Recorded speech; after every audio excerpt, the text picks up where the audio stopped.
Om Swastiastu.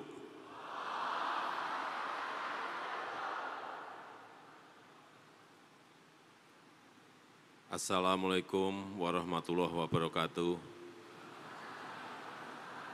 Selamat siang, salam sejahtera bagi kita semuanya.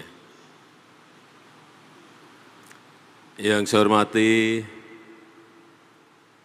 Menteri Sekretaris Negara Profesor Pratikno yang hadir bersama saya, yang saya hormati Menteri Agama Pak Yakut Khalil Qomas, yang saya hormati Menteri PPA Pemberdayaan Perempuan Ibu Bintang Pospayoga, yang saya hormati Panglima TNI beserta Kapolri yang hadir juga bersama saya, dan staf khusus Kepresidenan Pak Ari Dwipayana, yang saya hormati Gubernur Provinsi Sulawesi Tengah beserta Ibu, yang saya hormati Rektor Universitas Tadulako,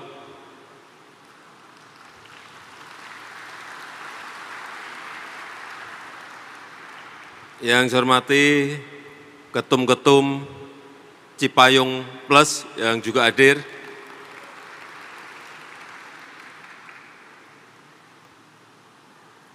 yang saya hormati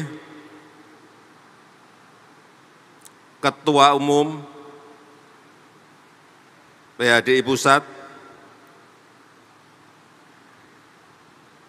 Ketua Presidium Pimpinan Pusat KMHDI, I Putu Yoga, beserta seluruh jajaran pengurus, Ketua dan pimpinan daerah dan cabang KMHDI yang hadir pada siang hari ini, Bapak Ibu, saudara-saudara sekalian yang saya hormati, yang saya cintai.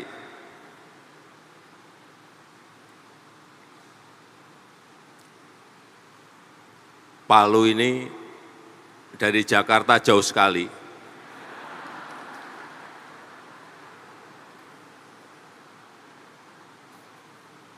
Sangat jauh sekali. Tapi saya senang tadi dari depan saat saya masuk, saya lihat semangatnya luar biasa.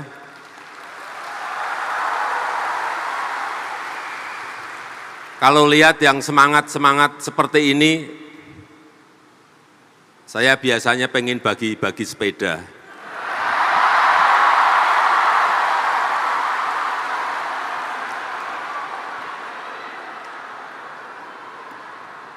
Tapi sebelumnya saya mau menyampaikan beberapa hal terlebih dahulu.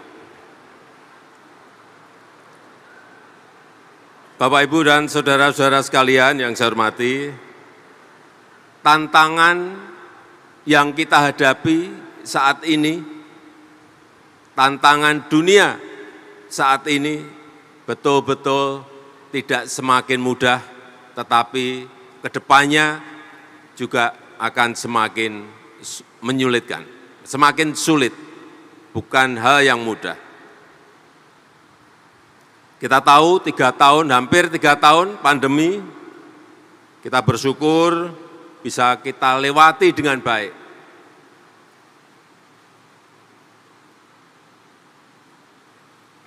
Tapi tantangan setelah pandemi bukan sesuatu yang mudah. Dan banyak negara-negara di dunia saat ini setelah menghadapi pandemi, ekonominya langsung jatuh.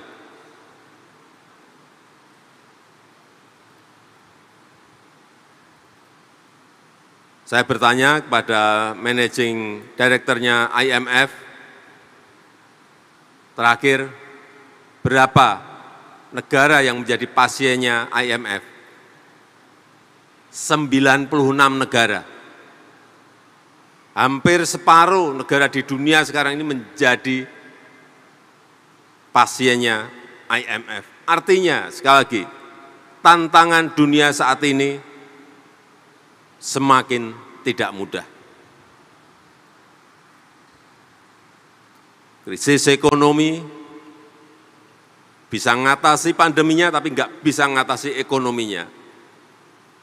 Krisis pangan bisa mengatasi pandeminya, tapi pangan harganya di banyak negara naik lebih dari 50%, ada yang lebih dari 100%. Krisis energi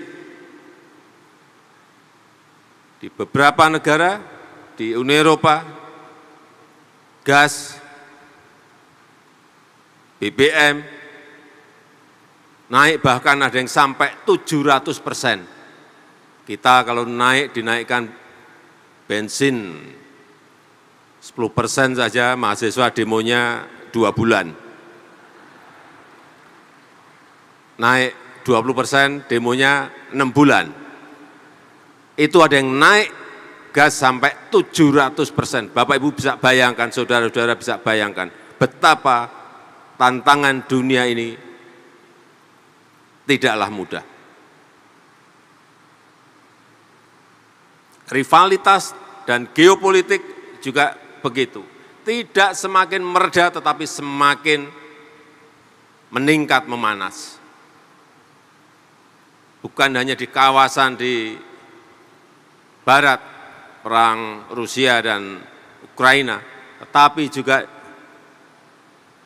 di dekat kita juga mulai memanas. Kemudian yang tidak kalah menakutkannya adalah perubahan iklim, climate change, yang sekarang mulai dirasakan hampir semua negara. Yang biasanya dingin menjadi panas, yang biasanya panas menjadi lebih panas. Gelombang panas, super El Nino, sebuah hal yang harus kita sikapi dengan bijak.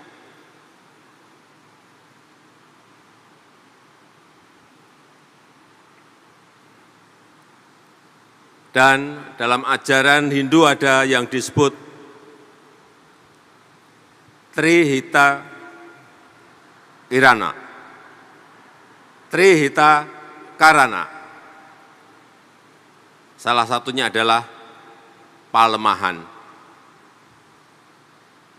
kesempurnaan hubungan manusia dengan alam. Ini yang sering dilupakan, terlupakan dalam kehidupan modern kita. Kita berpikir seakan-akan alam baik-baik saja, tapi tahu-tahu datang gelombang panas di hampir sebagian negara di dunia ini.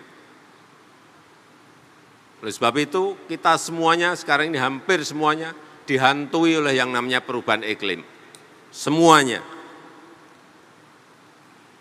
Oleh sebab itu, semua negara sekarang ini berbondong-bondong masuk ke yang namanya green economy. Semuanya green, apa-apa minta green.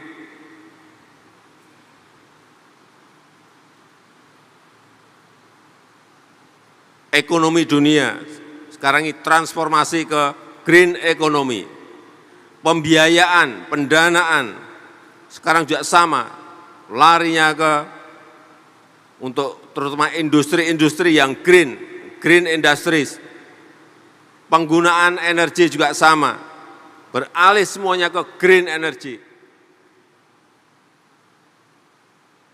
Karena kita semua ingin mengurangi dampak dari perubahan iklim. Semuanya green, green, green, semuanya. Ini tantangan. tetapi sekaligus adalah peluang. Ini tantangan, tapi sekaligus juga opportunity. Dan negara kita ini memiliki kekuatan yang besar, memiliki potensi yang besar untuk ini. Urusan yang berkaitan dengan green energy yang nantinya akan masuk ke green economy. Coba kita lihat potensi negara kita yang berkaitan dengan green energy. Kita memiliki 434.000 energi hijau.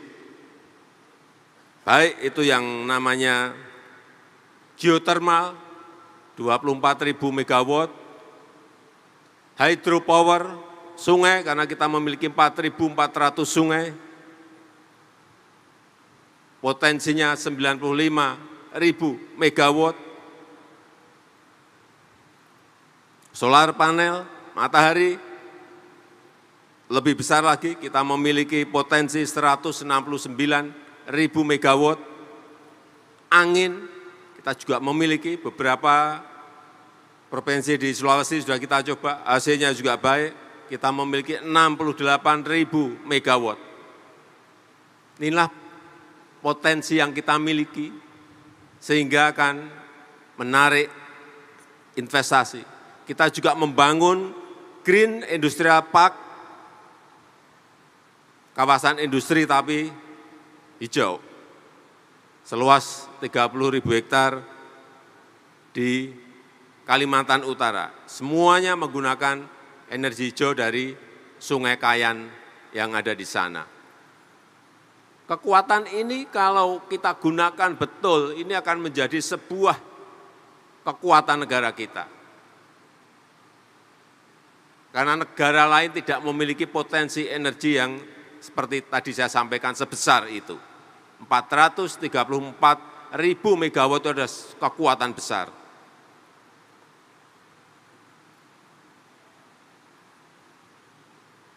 Oleh sebab itu, kewajiban kita bersama untuk selalu terus konsisten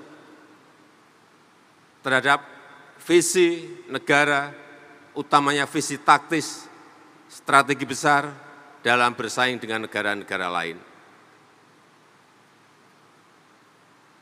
Hilirisasi yang sering saya sampaikan di mana-mana, itu kalau konsisten kita lakukan,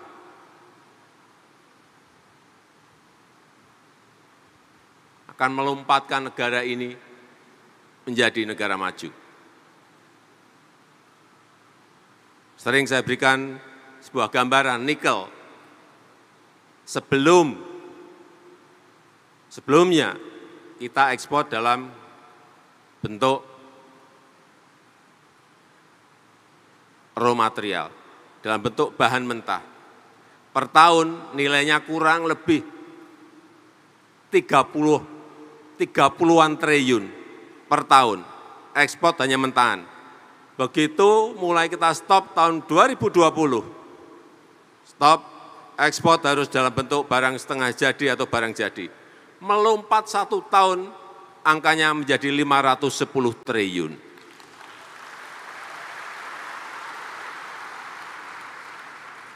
Itu baru satu barang. Kita ini punya barang-barang yang lain, komoditas yang lain, nikel, timah, tembaga, bauksit, batu bara, semuanya satu-satu, nggak usah tergesa-gesa, tetapi terus konsisten. Dan tidak usah kita ini takut gara-gara digugat di WTO misalnya. Enggak, jangan mundur.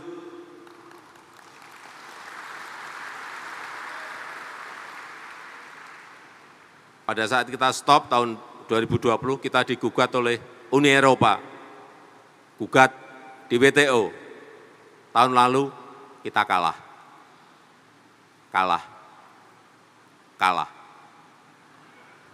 Tapi saya sampaikan pada menteri, menterinya tanya pada saya, Pak, kita kalah. Ya enggak apa-apa kalah, tapi jangan mundur.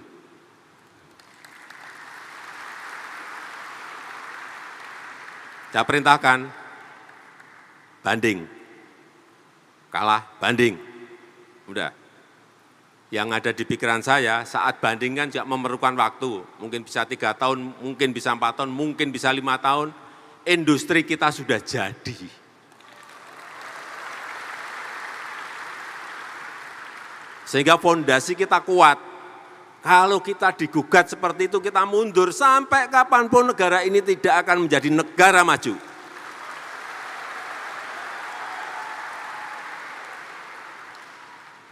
Apalagi nanti CPO, nanti perikanan, kemudian rumput laut, semuanya masuk ke hilirisasi. Rumput laut itu kita nomor 2 di dunia, tapi kita ekspor mentan. Diindustrikan, hilirisasikan. Nilainya nanti kan kita lihat berapa kali lipat. Masa sejak VOC 400 tahun yang lalu, kita ekspor bahan mentah, sampai sekarang kita mau terus mengekspor bahan mentah. Untuk saya tidak.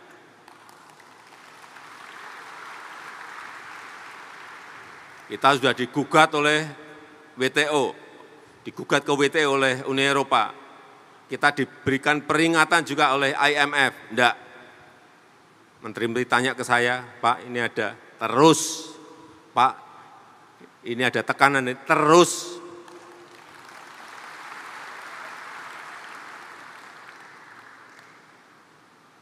Karena kalau ini konsisten kita lakukan terus-menerus, tidak surut, perkiraan kita 10 tahun yang akan datang, GDP per kapita kita sudah mencapai 10.900 atau 153 juta. Kemudian 15 tahun yang akan datang akan masuk ke 15.800 US dollar GDP per kapita kita atau 217 juta.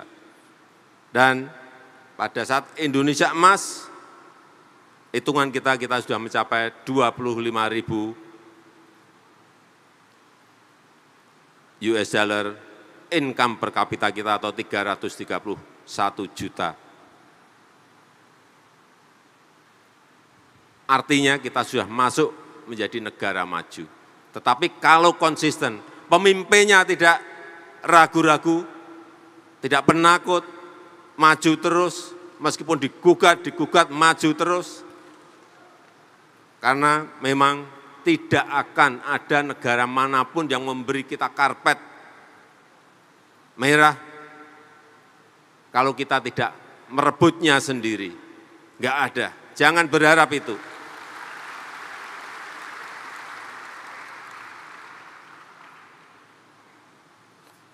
Ini kok serius terus. Sekarang silahkan maju. Sebentar, belum. Pertanyaannya belum ada kok udah mau maju.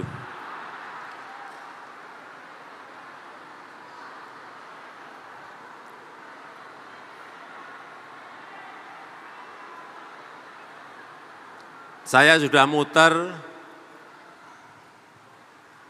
di beberapa pertemuan, tapi belum ada yang bisa menjawab. Silakan tunjuk jari dulu, jangan maju. Nanti saya tunjuk baru maju. Yang di atas juga boleh maju, tetapi jangan meloncat. Muter, nanti masuk, maju silakan. Jauh di mata, dekat di hati. Boleh yang di atas satu, ya satu, silakan turun. Ya ini, ya. Yang depan, biru depan, ya silakan. Muter turun, ya.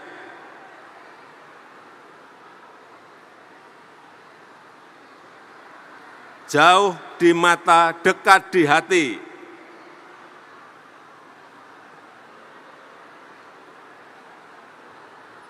Ya, laki-laki satu, perempuan, boleh. Pakai kacamata. Ya.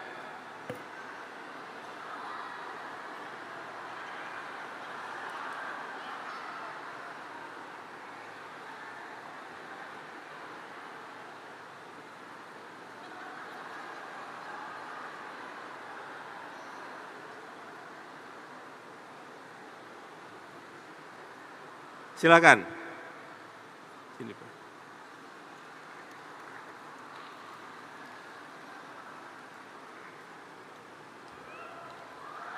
Silakan.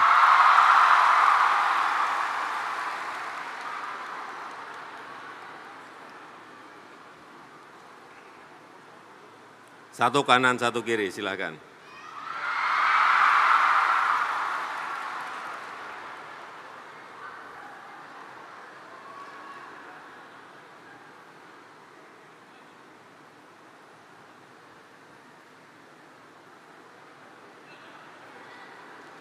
Dari nunggu mic. Oke, kalau gitu udah langsung saja. Kenalkan dulu. Shalom. Perkenalkan, nama saya Tirsya Riani Daniel. Saya dari Fakultas Teknik, dari Prodi Teknik Lingkungan. Tirsya Riani Daniel. Iya, Tirsya. Taisya, langsung dijawab. Jauh di mata, dekat di hati.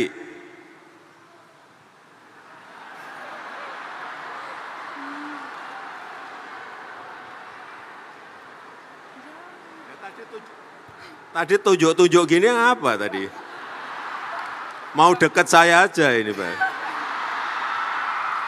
Mau dekat dengan Bapak Jokowi. Mau bilang terima kasih Bapak sudah menjadi Bapak Presiden yang begitu baik buat bangsa Indonesia. Saya sangat kagum dan sangat bangga. Kalau bisa Pak, Bapak bisa menjadi Presiden untuk ketiga periodenya. Terima kasih.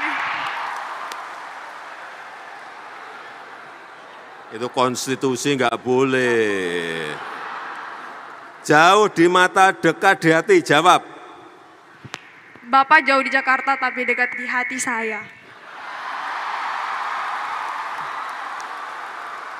Jawabannya bukan itu, salah.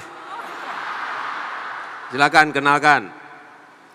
Sebelumnya Om Swastiastu, perkenalkan nama saya Ika Deria Febriana, saya dari Lampung Selatan, Lampung Pak. Lampung. Iya Pak. Kadek Febri Pak. Kadek Febri. Jauh di mata, dekat di hati, jawab.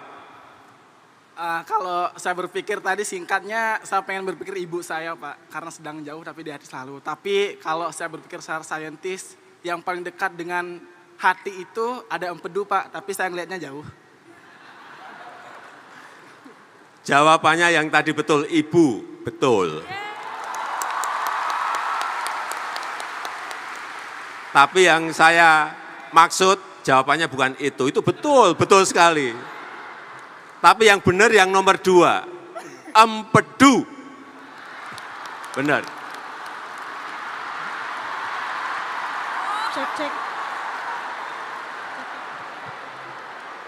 Ini saya bawa ke beberapa pertemuan, nggak ada yang jawab, sekarang terjawab oleh Kadek, udah.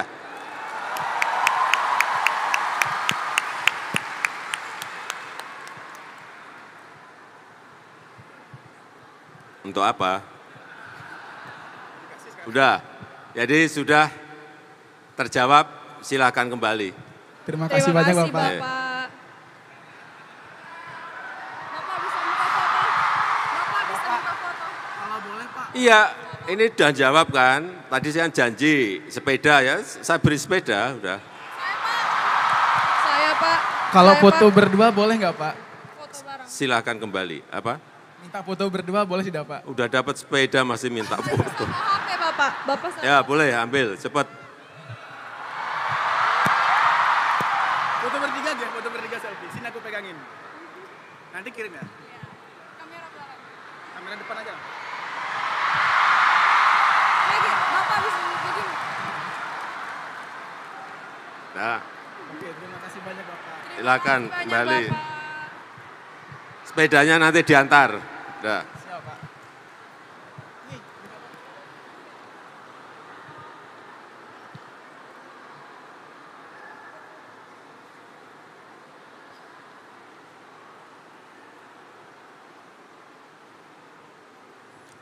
Satu lagi masih ada sepeda.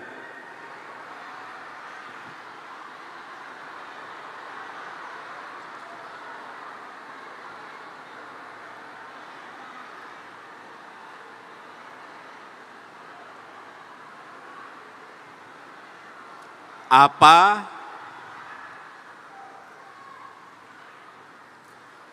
yang masuknya miring, keluarnya miring.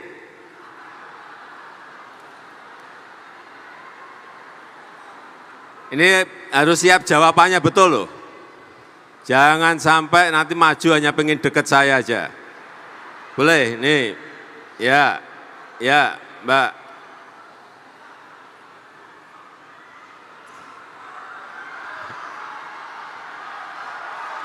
Ya, boleh. Ya. Nih, tadi yang gini, ya.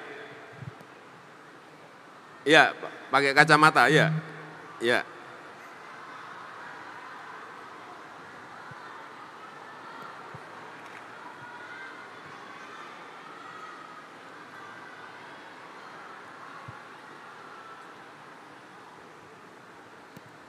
Ya, silakan dikenalkan dulu nama. Ya, selamat siang. Aduh, saya gemetar Pak. Nama saya Siska. Siska. Iya. Ya, langsung jawab Siska. Jawabannya adalah kancing baju. Silakan. Nama saya Sandi, saya dari Sandi. Jawa Timur. Dari Jawa Timur, Surabaya. Jawa Timur, ya. Jawaban saya tadi sama, tapi saya kasih jawaban yang berbeda, biar berbeda. Jawabannya kain pancing. Apa? Pancing, kain pancing, kail pancing. Kail pancing. Ya, mirip.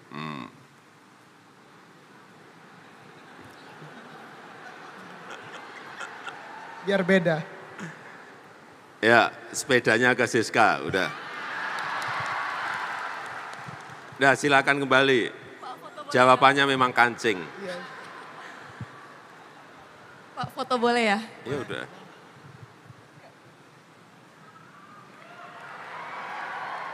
Nah, silakan Terima kasih, kembali. Pak. Ya, selamat. Selamat.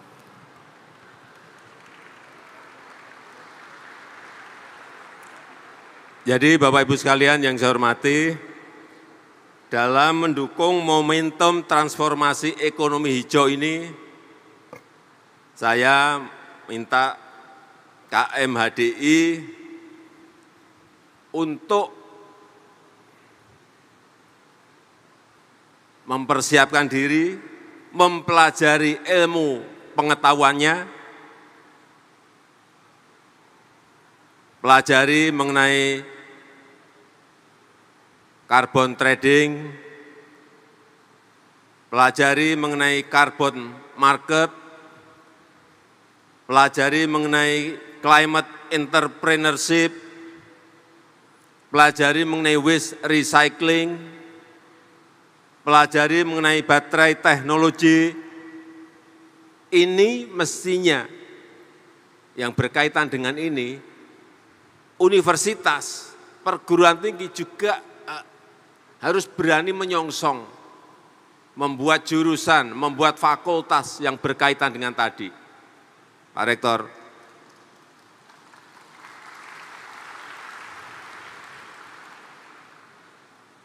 Karena dunia ini sudah berubah, jadi kalau masih kita fakultasnya masih fakultas ekonomi, fakultasnya masih fakultas teknik, fakultas masih fakultas apa lagi? Sosial politik. Dunia perubahannya sudah sangat cepat sekali. Jadi kita semuanya memang harus memiliki inovasi dan keinginan untuk menyongsong perubahan-perubahan itu. Dan juga saya titip ke KMHDI, sosialisasikan mengenai jaga hutan, jaga air, pengelolaan sampah, terutama sampah plastik, mengurangi polusi, sudah mulai menjadi problem besar kita polusi saat ini.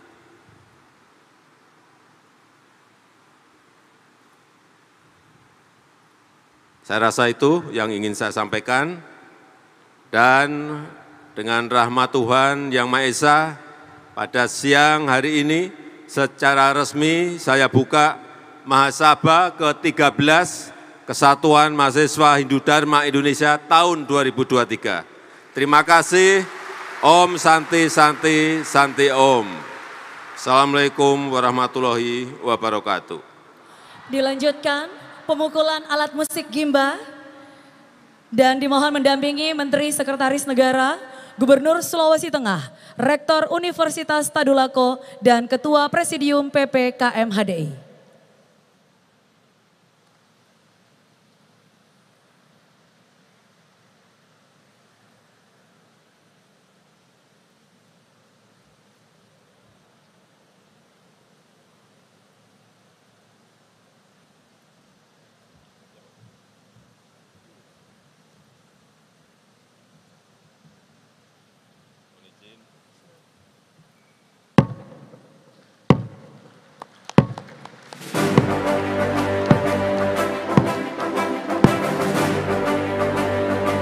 Demikian Mahasabha ke-13 Kesatuan Mahasiswa Hindu Dharma Indonesia tahun 2023 secara resmi dibuka.